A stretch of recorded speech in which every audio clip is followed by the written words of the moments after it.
በባለፈው ቪዲዮ ሐሙስ ምን አለ ስትሉ ለነበራችሁ ሰዎች ከዛ በፊት ግን ደሞ አዲስ ብጉር ሐሙስ እንግዲህ የዳሽን ባንክ ቲክቶክ ክሬቲቭ አዋርድ ይፋ የሆነበት ቀን ነበር። የተዘጋጀው ፕሮግራም ላይ ሲደርስ ማንንም ባገኝ ጥሩ ነው አናይን የኔ እናት እንደው ውለድ የምታሰኝ ልጅ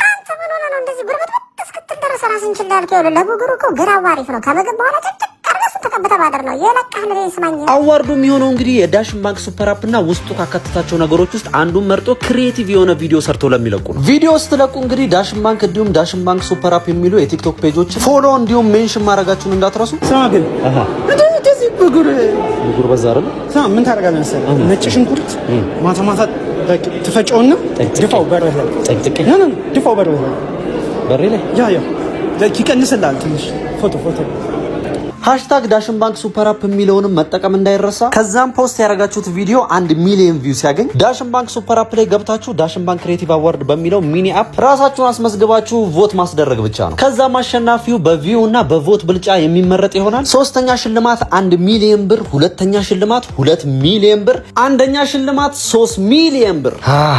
ማን ይሆን የሚበላው? ለማንኛውም ለሁላችሁም መልካም እድል። ሰማ ይሄንን ቡጉር ለምን በአውራሪስ ሳታስፈርጠው ምን እንደዚህ ቀንድ ባለው ነገር ብታስፈርጠው ሐሳብ ይሰርቃል በጣም